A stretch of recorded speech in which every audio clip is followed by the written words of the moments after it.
Guys, welcome to round number 6, and I'm going to analyze the gameplay between Magnus Carlsen, current world number 1, and world champion Ding Liren, who lost already 3 in a row, and now he's facing Magnus with black pieces.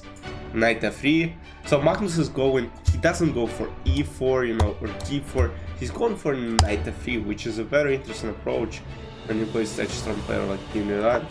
So d5, g3, knight f6, bishop g2, c5, castle, e6, and now c4. So again, Magnus preferred to play this, even though I think he has a better chance on e4, but I think Ding Liren lost already 3 games.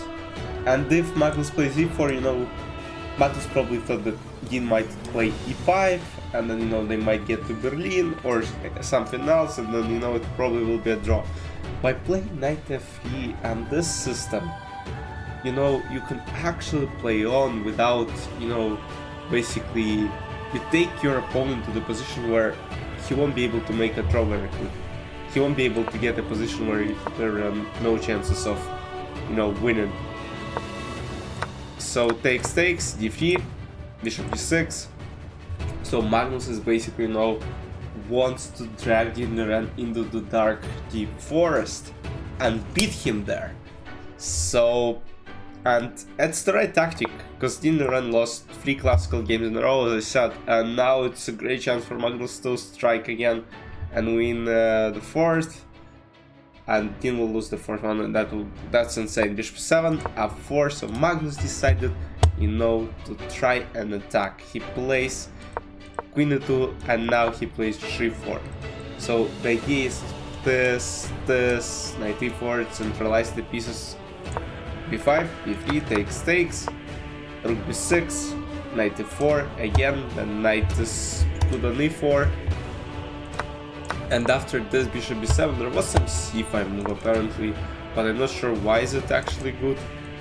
Maybe because you take b file under control, but it's actually not that clear why computer gives white a huge advantage. And guys, what will happen about that moves is actually absolutely insane. We're witnessing something absolutely crazy when the world champion is actually not playing the level the world champion should play. Because usually, imagine, I will tell you an example. Imagine, Messi won the World Cup. Messi is usually consistently, Argentina is one of the best teams in the World Cup. And imagine Argentina loses to, maybe even like Germany or France, like 0 against 5. The score is 5-0 to the opponent's team. That's not how Argentina used to play. And that's what we see with Ding Liren. That's not how best on best chess should, flow. f6, and now Magnus centralizes all his pieces.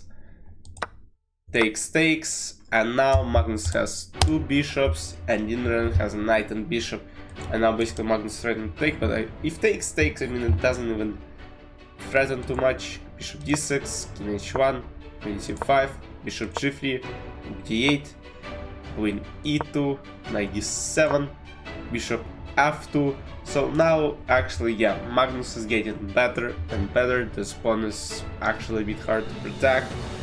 Some ideas of basically going for checkmate on g file. Very tough to play. Bishop e5 was played, bishop d5 check, and now king h8. And guys, can some of you even imagine? You probably know what happened in the game, because it's all over the internet. So, in just 3 moves, Ding Liren lost this position with black pieces. So, and can you actually find the way that Magnus, kinda did this? How did Magnus create threats in this position? And he started them. Look, the king was on h8.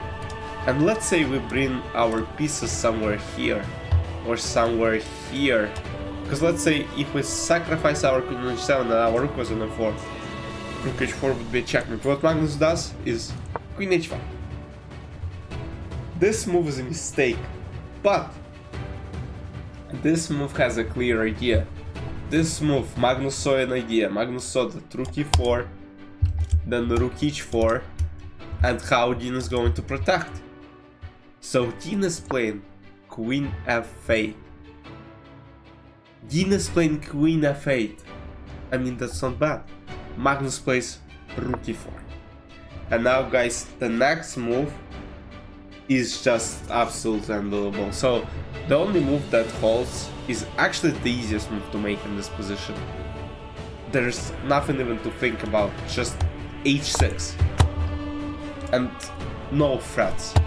Yeah, of course, you know, pawn can be taken, but the idea is, I mean, there is nothing white can do. There is no immediate checkmate. Let's say takes 95. I mean,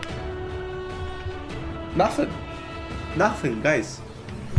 But what happened was, after 4 minutes of thinking, Ding Liren thought for 3 whole minutes, guys. He has 34 minutes on the clock. He thinks for 3 straight minutes, and he plays rook b2. He thought he is protecting this pawn because there is rook h2. He was so concerned about this pawn that he played rook b2. And guys, of course, can you find the checkmate in 2 in this position? And the checkmate in 2 is, of course, we don't play rook h4 because actually h6, and we don't take anything, we play queen h7. And after queen h7, Ding Liren admitted his loss, and it's his 4th loss in a row. Ding Liren, the world champion, lost 4 games in a row. And he's not even in top 10 players in the world right now. He's very close to be out of top 20.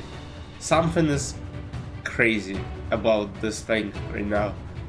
Dean has a world championship match in 4 months, and the way the things look right now, it's very tough to see. I mean, I hope you enjoyed, guys. Let me know in the comments, what do you think about Dean's shape, his form, because I know with some of you we discussed it in chat during the stream. So again, let me know. I'll see you in next videos. Bye bye.